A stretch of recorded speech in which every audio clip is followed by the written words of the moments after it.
I stood in front of the full-length mirror, adjusting the hem of my dress one last time.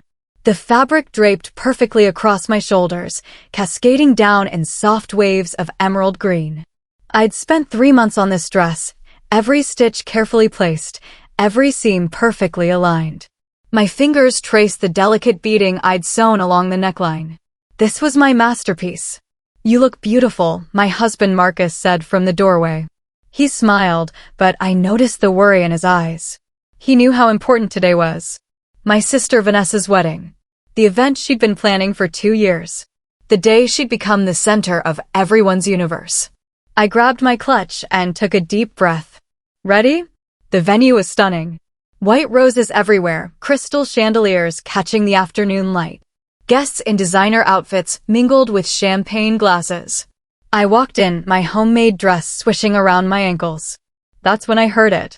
Snickering. Whispers behind manicured hands. I turned to see Vanessa's friends clustered together, their eyes on me. One of them pointed. Another covered her mouth, shoulders shaking with laughter. My stomach dropped. Vanessa spotted me across the room.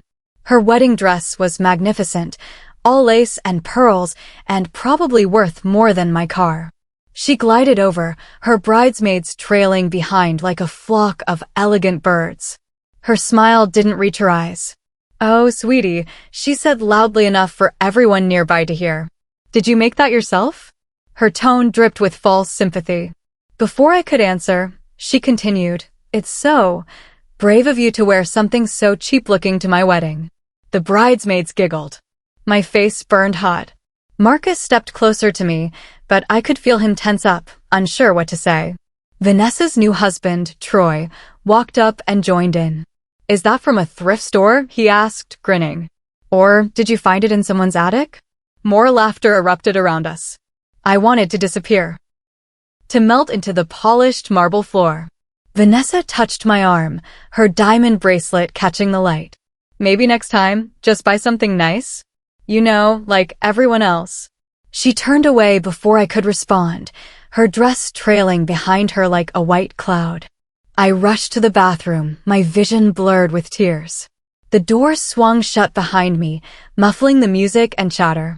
I leaned against the sink, gripping the cool porcelain. 3 months of work. 3 months of careful planning, of choosing the perfect fabric, of staying up late to get every detail right. And she destroyed it in 30 seconds. The door opened. I quickly wiped my eyes and pretended to fix my makeup. A woman in a sleek black dress walked in. I recognized her immediately. Camila Reeves.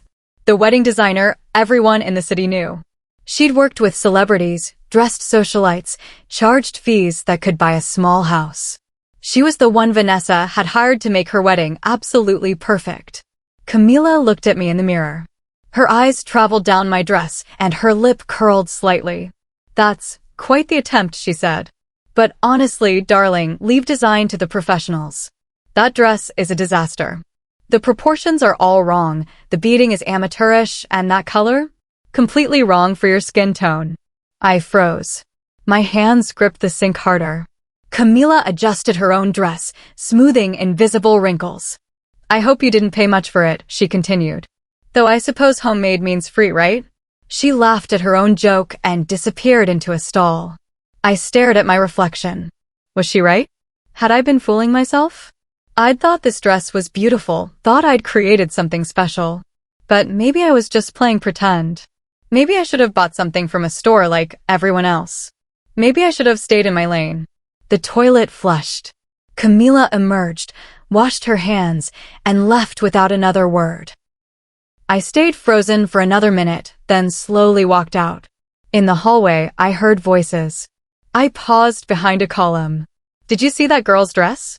Camila's voice. "The one in green?" "Vanessa's sister, I think. It doesn't even fit properly. The shoulders are sagging, and don't get me started on that amateur beadwork." Another woman laughed. "Some people just don't have taste." I made it through the ceremony somehow. Sat in the back row, smiled when I was supposed to, clapped when everyone else did. But inside, I was breaking. At the reception, I found Marcus. He was talking to some cousins, holding a beer, looking uncomfortable in his rented suit. I want to leave, I whispered. He turned to me, saw my face, and his expression softened. What happened? Everyone hates my dress. Vanessa mocked it in front of everyone. The designer called it a disaster. I can't be here anymore. Marcus put his arm around me, but then he hesitated. Look, it's her wedding day. You know how Vanessa gets. She's always been dramatic. Maybe just ignore it? We can leave after dinner. His voice was gentle but firm. My best friend Priya appeared beside us. I heard what happened, she said, her dark eyes flashing with anger. Vanessa is being cruel, and you don't deserve that. You know what? Get revenge. Not in a petty way. Show them what you're really capable of. That night, I couldn't sleep. I lay in bed, staring at the ceiling, Priya's words echoing in my mind. Get revenge. Show them what you're capable of. But how? I wasn't a professional designer. I was just someone who liked making clothes in her spare time.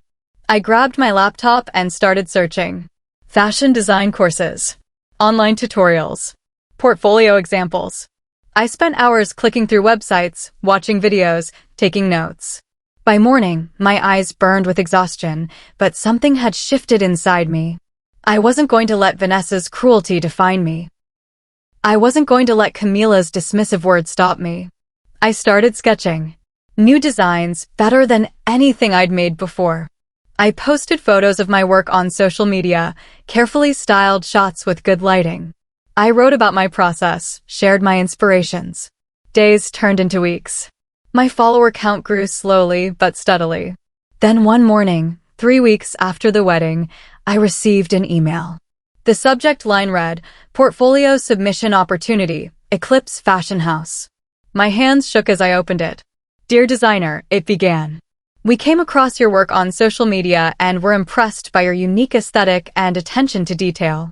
We're currently seeking emerging talent for a potential collaboration with our design team. If you're interested, please submit your portfolio to the link below. We look forward to reviewing your work. I read it 3 times. Eclipse Fashion House. They were huge. Not quite as famous as the brands Camila worked with, but close. This was real. This was an actual opportunity. I spent the entire day preparing my portfolio. Photos of every piece I'd ever made, sketches of future designs, descriptions of my process and inspiration. I poured everything into it. When I hit submit, my heart was racing. What if they hated it? What if they laughed at me like Vanessa and Camila had? But I pushed those thoughts away. I'd already been humiliated. What was a little more rejection? 2 days later, they responded. They wanted to see more. They wanted me to create 3 new pieces specifically for them. I couldn't believe it. I immediately started working, barely sleeping, barely eating. This was my chance to prove everyone wrong. While working on the designs, I kept thinking about Camila, the wedding designer who'd crushed my confidence with a few careless words. An idea formed. What if I reached out to her? What if I could prove to her that I wasn't just some amateur playing dress-up? Maybe we could even collaborate. I found her business email and spent an hour crafting the perfect message. Professional but friendly. I explained that I was working on a project with Eclipse Fashion House and wondered if she'd be interested in discussing potential collaboration for an upcoming fashion event. I mentioned my background, my passion, my vision. I hit send before I could overthink it. Her response came the next morning. Short and brutal. I appreciate your enthusiasm, but I work exclusively with established professionals. Your previous work doesn't meet my standards. Best of luck with your hobby. The word hobby felt like a slap. I closed my laptop and fought back tears. Who was I kidding? Camila was right. I was nobody. Just someone with delusions of grandeur. Then my phone buzzed with a notification. Camila had just announced a collaboration with a major celebrity on social media. The post had thousands of likes already. Something hardened inside me. Fine. If Camila wouldn't give me a chance, I'd make my own path. I threw myself into the Eclipse project with renewed determination. Every stitch became a statement. Every design choice became proof of my worth. I worked until my fingers ached, until my eyes couldn't focus anymore, until the designs were perfect. Marcus would come home from work and find me surrounded by fabric and sketches. "You're obsessed," he said one night, not unkindly. "Maybe take a break?" But I couldn't. Every time I closed my eyes, I saw Vanessa's mocking smile, heard Camila's dismissive voice. I used that anger, that hurt, and channeled it into my work. One evening, Marcus sat down beside me. He picked up one of my sketches, studying it carefully. "This is really good," he said, surprise clear in his voice. "Like, seriously impressive. You should do this professionally." His words caught me off guard. After the wedding, he'd brushed off my feelings, told me to ignore the insults. Now he was encouraging me? "You think so?" I asked. He nodded. "Yeah. I mean, I don't know much about fashion, but this looks like something I'd see in a magazine." 2 months after the wedding, Eclipse Fashion House invited me to audition for their upcoming fashion show. They'd reviewed my submissions and wanted to see my work on the runway. I could barely process it. A real fashion show. My designs, my vision, presented to industry professionals and fashion critics. The audition was in 3 weeks. I had to create one show-stopping piece. Something that would make everyone remember my name. I sketched dozens of options, rejected them all, started over. Finally, I landed on it. A dress that combined classic elegance with modern edge. Midnight blue fabric that shifted colors in different lights, structured but flowing, with intricate detailing that required every skill I'd learned. I worked nonstop. Priya brought me food. Marcus handled household chores without complaint. My entire world narrowed to this one dress. On audition day, I arrived at the venue with my garment bag, my hands shaking. The space was massive, with a long runway and rows of seats. Designers milled around, their pieces already hung on racks. Then I saw her. Camila Reeves, standing near the judges' table with a clipboard. She was here to scout talent. My stomach dropped. Of course she was here. The audition began. Designers presented their pieces one by one. Some were stunning. Others fell flat. The judges took notes, their faces revealing nothing. When my turn came, I walked my dress down the runway myself, since I couldn't afford a professional model. The fabric caught the lights perfectly, shimmering with every step. I heard gasps from the audience. Whispers. I kept my eyes forward, my chin up. When I reached the end of the runway, I turned slowly, letting them see every angle. Then I walked back, hung the dress on the designated rack, and returned to my seat. My heart pounded so hard I thought everyone could hear it. Camila stood up and approached the rack. She examined my dress closely, running her fingers over the fabric, checking the seams, studying the construction. Her face was unreadable. She made a note on her clipboard and moved to the next piece. The audition ended. They told us they'd announce results in 1 week. I went home and collapsed on my couch. Marcus brought me tea. "How did it go?" he asked. "I don't know," I whispered. "I really don't know." The call came 6 days later. I'd been selected. My piece would be featured in the Eclipse Fashion House showcase next month. I screamed so loud Marcus came running from the other room, thinking something was wrong. When I told him, he picked me up and spun me around, both of us laughing. Vanessa called that evening. "I heard you're doing some fashion thing," she said, her tone casual but strained. "That's nice, I guess. Don't let it go to your head, though. It's probably just a small local event." I smiled to myself. "Sure, Vanessa. Just a small thing." After we hung up, I looked at the email from Eclipse again. The showcase would feature 50 designers, attended by buyers, critics, and industry leaders. This was far from small. This was everything. Over the next few weeks, I refined my piece even further. Made tiny adjustments, perfected every detail. Eclipse provided me with a professional model, a makeup artist, a stylist. They treated me like a real designer. Because I was. I was finally being seen as the professional I'd always been, not the amateur everyone assumed. The night of the showcase arrived.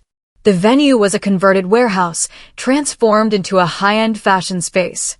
Lights, music, cameras everywhere.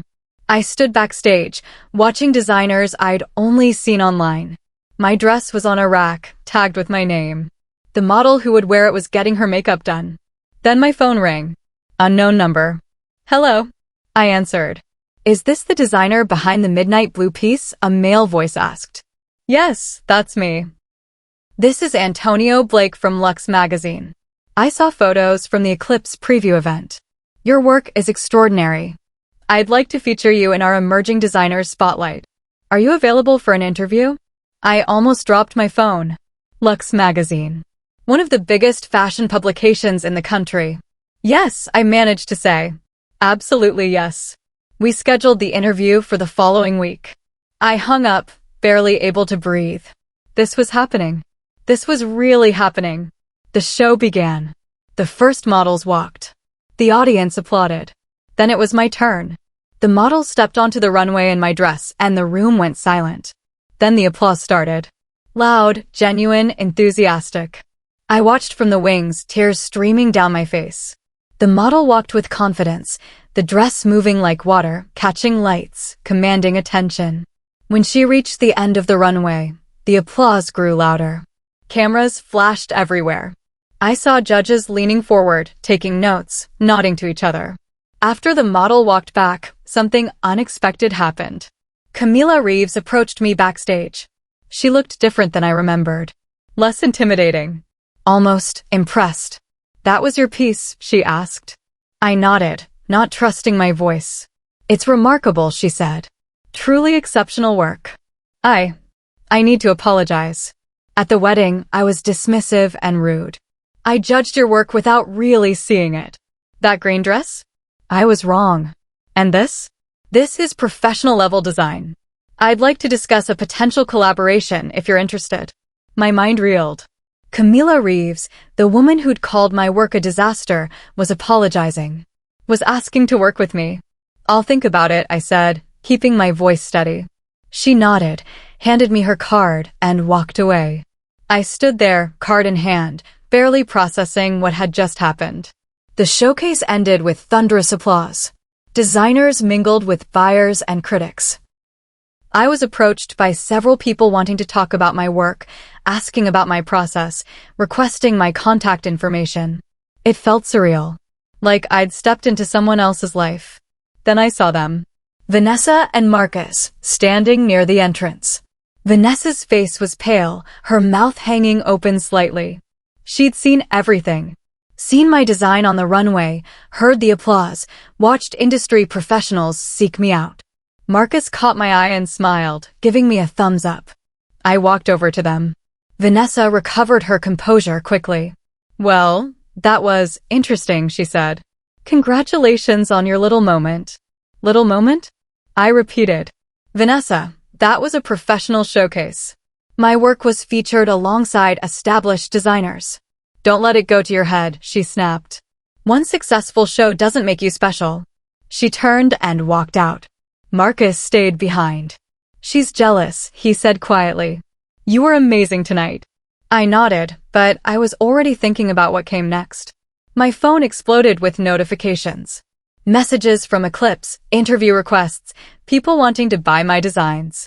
The Lux magazine feature published online within days, with photos of my dress and quotes from industry experts calling it innovative and masterfully crafted. Vanessa's jealousy morphed into something uglier. She started a group chat with our entire family. I wasn't included, but Marcus showed me the screenshots. Can you believe how arrogant she's gotten? Vanessa wrote. One little fashion show and she thinks she's better than everyone. Remember when she was just making clothes in her bedroom? Now she's too good for family. So ungrateful after everything we've done for her. Our parents responded with concern. Our aunts and uncles chimed in. Nobody defended me. Nobody said, wait, maybe she's just succeeding at something she loves. They all agreed with Vanessa's narrative. I was the ungrateful sister who'd forgotten her place. Marcus wanted me to respond, to defend myself. But I was tired of explaining, tired of justifying my success. Instead, I focused on the email I'd just received from Stellar Designs, offering me a contract to create their next collection. I sat at my kitchen table, staring at the contract. This was a major brand. National recognition. Serious money. Everything I'd dreamed of. But accepting meant fully committing to this path. It meant prioritizing my career over family peace. It meant admitting that sometimes you have to choose yourself. Marcus sat across from me. "What are you thinking?" he asked. "I'm thinking that my family believes I'm ungrateful for succeeding. That they'd rather I stayed small and quiet and never challenged anyone. So prove them wrong," he said. "Take the contract. Show them what you're capable of." I looked at him, really looked at him. He doubted me at the wedding, told me to ignore the insults, brushed off my hurt. But he'd also supported my late nights, encouraged my work, celebrated my victories. He was trying in his own imperfect way. I signed the contract. That same evening, Camila called again. "I have a proposition," she said. "There's a luxury fashion event in 2 months. Invitation only, attended by the industry's elite. I can get you a featured spot. Interested?" "Yes," I said without hesitation. The luxury event was everything the Eclipse showcase wasn't. Bigger venue, more press, higher stakes. I created an entire mini collection specifically for it. 5 pieces that told a story, that showcased my range, that proved I belonged in these spaces. I worked until my vision blurred, until my hands cramped, until every piece was perfect. Vanessa heard about the event. Of course she did. She called me the day before, her voice tight with forced sweetness. "I heard you're showing at the Hamilton Gala. That's impressive. I just wanted to wish you luck." "Thank you," I said carefully. "Though I have to ask," she continued, her tone shifting, "isn't it a little embarrassing? Showing up at these fancy events, pretending you belong? Everyone knows you're just the girl who makes clothes in her spare time." "Actually, I'm the designer with a contract at Stellar Designs and a feature in Luxe magazine," I replied. "But thanks for your concern." She hung up. I knew she'd be there. She'd find a way to attend, to try to undermine me, to make a scene. I prepared myself for it. The night of the Hamilton Gala, I arrived early to set up. My collection was displayed beautifully, each piece lit perfectly, labeled with my name and design notes. Guests began arriving. Models walked through the space, wearing my designs, pausing for photos. The response was immediate and overwhelming. People loved it. Then Vanessa appeared. She wore a dress I recognized immediately, one of Camila's designs from her celebrity collaboration. Expensive, flashy, designed to turn heads. She walked through the venue like she owned it, stopping to chat with people, laughing loudly, making sure everyone noticed her. But something unexpected happened. As she posed for photos near my display, several guests started whispering, pointing, not at her dress, but at mine. One woman approached Vanessa. "Excuse me, but that designer? She's brilliant. Do you know her?" Vanessa's smile faltered. "She's my sister, actually." "Oh, how wonderful. You must be so proud." The woman gushed before walking away. Vanessa's face darkened. She turned to leave, but her heel caught on her hem. She stumbled, arms flailing, and fell directly into a serving table.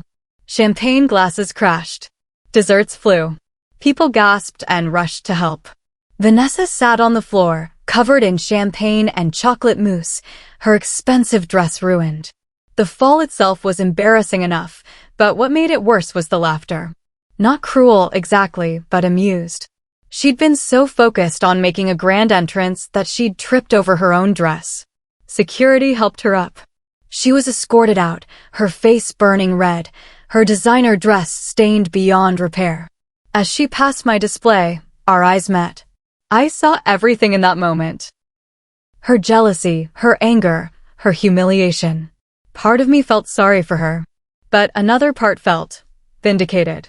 After she left, a man in an elegant suit approached me.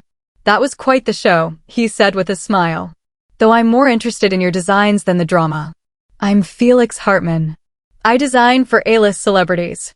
I've been watching your work, and I'd like to discuss a partnership." He handed me his card. Felix Hartman. I'd seen his name in magazines, on red carpets, everywhere. "I'd be honored," I managed to say. The partnership with Felix opened doors I'd never imagined. We designed pieces for award shows, for magazine covers, for exclusive events. But then Marcus came home with news. "I got a job offer," he said. "In another city. Across the country. It's a huge opportunity, but it would mean moving.